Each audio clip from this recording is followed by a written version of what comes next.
So, finally, back on track. So, time check. Nagising kami ng oras na lang. 7 kami nagising. Kasi panggabi si Chelsea. And dahil nga nadagdagan yung ating routine sa araw-araw. At ayan, nag-gym na rin kami, guys. So, ngayon, na-decide namin, sabi ni Chelsea, na before na lang siya pumasok, gym na lang muna. Then, diretso work na siya. Ha? Oh, yun. And, para sa lahat. Uy! Para sa lahat! Ayan. So, wala na. Meron din ako! Hindi naman kasi umuwi si Chelsea. Doon siya, nakalagin siya. Dediretso na yan ako. Ito lang. Simpleng atake lang. Gym tayo. Maka 1 hour lang, no, love? 1 hour na gym. Okay, let's go. So, samahan niyo kami, guys. Magpapag-gym tayo today. Tapos, hatid ka na si Chelsea. Car ba? Motor? Car na lang, love, kasi ang dami mong dala. Ikaw ba? Holiday rin naman ngayon. Oo. Hindi man traffic na. Hi guys, so time check 8:10. Kailangan ko pumasok ng 9:30, so okay lang, enough na yun, at least an hour makapag-gym ako. Napunta na kami ng gym ngayon. So yung asawa ko naman is ready na mag-gym. Feeling ko pakatid sa akin ito, babalik na to. Kasi kapo yung coach, pinagdanasahan namin actually yung coach niya rin? Babe, ikaw yun. Tigilan mo ko. Ina-apply mo sa akin. Kunwari ka pa. Sinabi ko. Pero nung nasa treadmill tayo, mas crazy ka. Uy, wow, crazy. Ay, paano? Nandun yung sabi mo, ay, ang gwapo. Ganun na ganun talaga. Sino sa atin? Mag-appreciate po. Babe, ngingisay ka nun. Grabe na, crazy na. Nangisay pa. Oo. Ano pa? Nanigas pa yung bilat. Grabe na yun.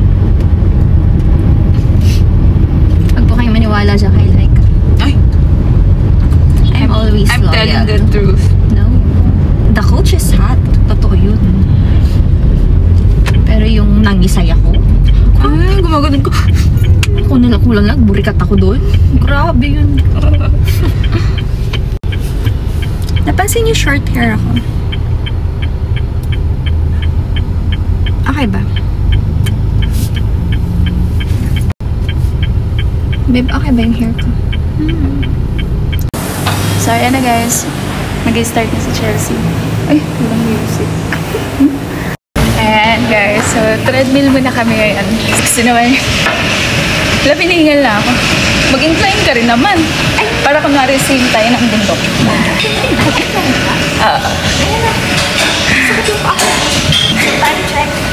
It's 8:35. So, 9:30 alis na kami. Anyway, so...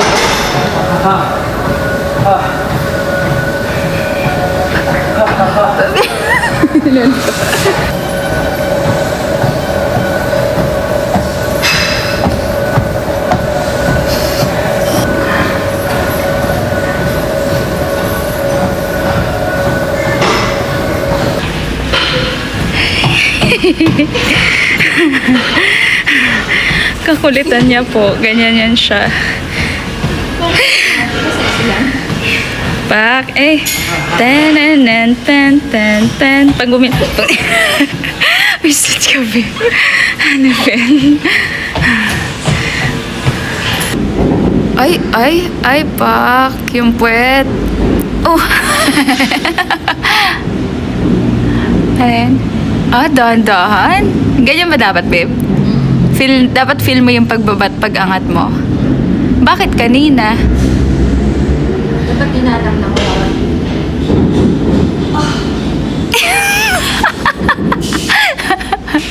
Sapat na mahal.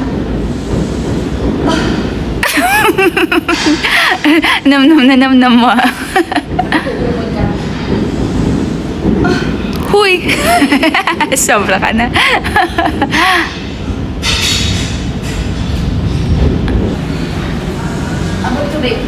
Ano nga ba't mo? Split. Konti pa. Bukakaka pa.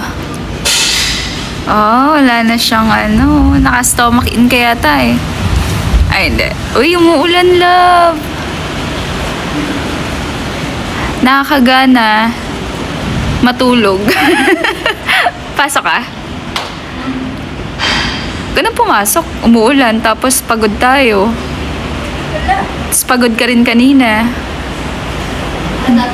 Dami mong ginagawa everyday, babe. Ay, ang sarap ng ulan!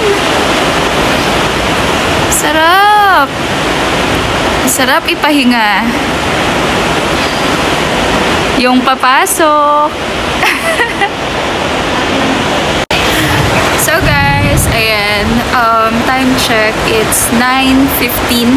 So 9:30, alis na rin kami. Tapos, hatid ko na sa Chelsea. Samahan niyo ako. Diba? Ganyan kami dito. Ano to eh? Landian, lambingan na may konting workout.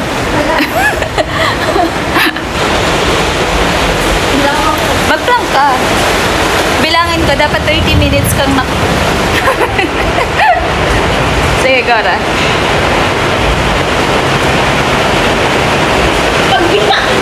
Nagbibilang ako.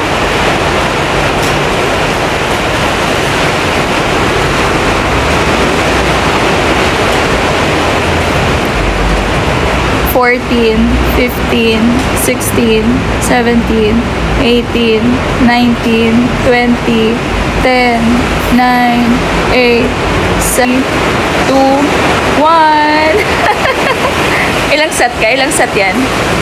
Aba. Ako magsi-sit-ups lang ako. Oh, magka-count on your own ka na. Uy! Tatabi ako. Lapit ka naman sa akin ng kaunti ay. Sana ikaw nag-adjust, tapos in-adjust mo yung cellphone. Ano ba yan si Mahal? Ay. Naka-play yan. Hindi kita yung kalokohan mo. Ayan. Hi ka na.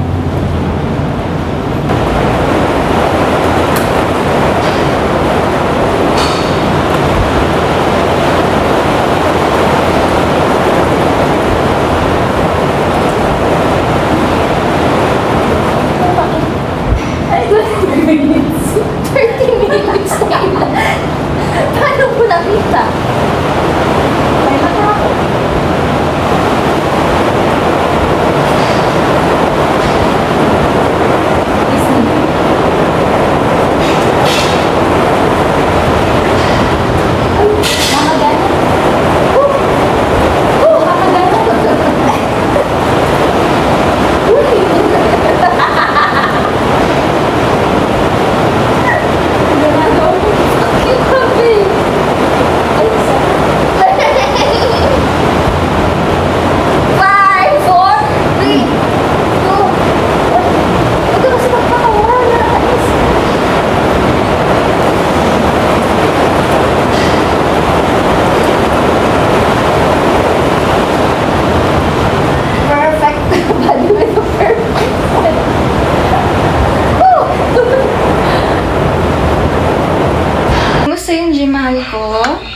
Busog na busog po. Kasi pa nag-gym tayo, hindi tayo kakain after. Dapat kain tayo before.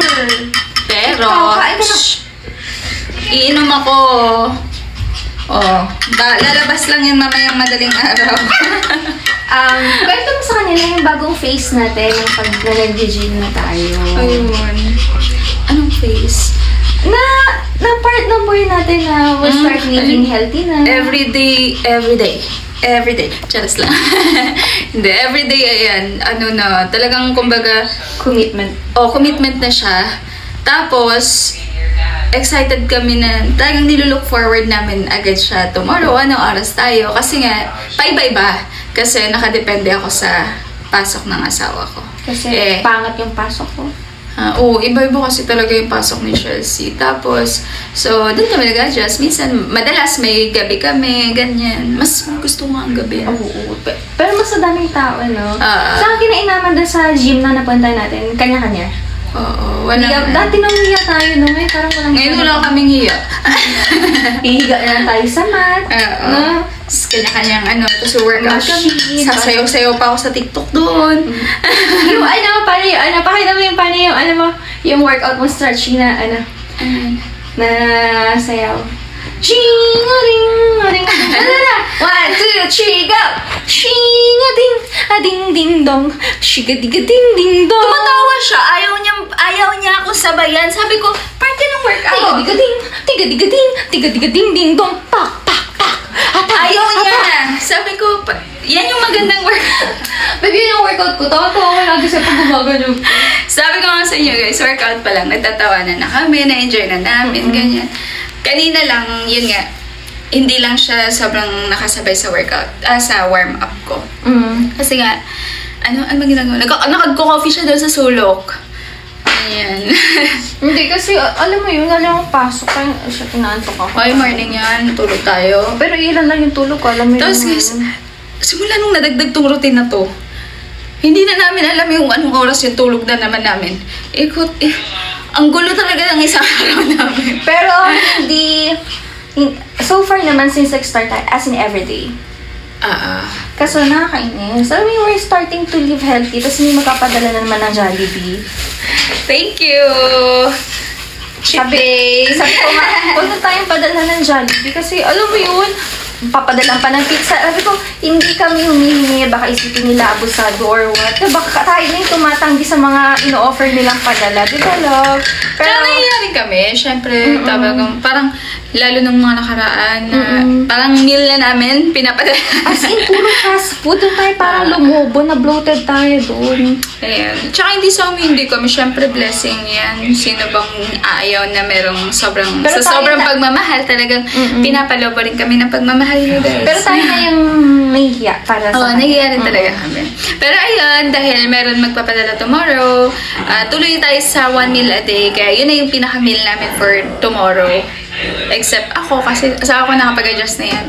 Ako hindi pa. So kapag kumain akong tanghali, after workout, kain ulit. Pero ang kinakain ko lang naman, di naman ako nag-heavy meal. Tofu. Diba, love? Tofu, ganyan. Favorite ko na yung tofu. Tapos, ano yung ininom mo?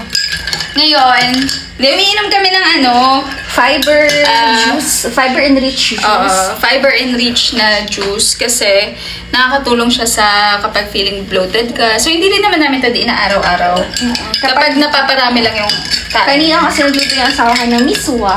So, ayan, nilutuan ko si Chelsea kanina, miswa. Hindi ko na i-vlog kasi ano bang meron kanina? Pakasundo mo sa akin, nagluto ka agad. Oo, luto ako agad kasi sabi ko gutom na gutom kami. So, ayun guys, ito yung araw namin. Palat na mahal ko. Guys, thank you so much for always watching our vlog. Pasensya na kung sobrang tagal bago ito nasundan. Hindi, paliwanag mo. Kasi yung sa account yan nga, nung nakaraang araw, sobrang na-stress kami. Kasi, di ba, basta meron na kasing current situation yung page. Tapos, sumabay pa na pati yung account mismo na gamit as admin dun sa page na yun, which is yung account ni Chelsea, nagkaroon ng problema na lock. Tapos, ilang days, kaya hindi rin kami nakakapag-upload na dun sa page natin. Ngayon, ayun, napaayos na, sobrang iba talaga. Hindi lang halata sa mga ina-upload naming short vids dun sa bagong account namin na Chelsea Tapia. Pero, stress talaga kami. Siyempre, andun na yung na-build na yun, tapos hindi naman ganun kadali. Yung ganun na, hindi mo na ma-access, tapos tipong may problema, paano ba? Push pa ba natin? Di mga ganun na kaming isip-isip na stress na talaga. Tigil na ba kami? Oo. Pero, ayun, sa tulong ng pag-gym namin, medyo sa nakatulong tulong ng mga nababasa nating mga comments, tapos sabi, nag-aabang talaga sa vlog, sana magtuloy-tuloy pa rin. Ayan, so, asahan nyo guys na moving forward, since okay na ulit lahat sa account namin, sa page, hindi pa man totally ayos yung page situation na meron kami ngayon.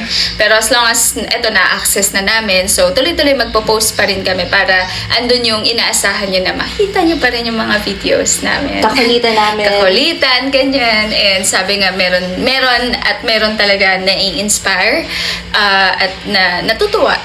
Nakakatulong sa kanilang pinagdadaanan and yan. So, maraming salamat. Diba, na-discover natin na nakakatulong pala tayo kasi nung namigay tayo ng merch. Ayan, ang dami naming na-receive na messages and lahat talaga binasa namin kasi sobrang thoughtful ng message. Tapos, touching talaga. May part pa nga dun, teary-eyed na talaga kami habang binabasa. So, thank you so much ulit guys sa pagpaparating sa amin ng mga messages nyo, kung gaano nyo kami kamahal and gaano nyo talaga kami sinusuportan. Sobrang feel namin yun. Kaya maraming salamat guys. So, sa next vlog ulit, thank you so much for watching. Thank you. Stay safe guys. Don't skip the love. I love you. Lucky.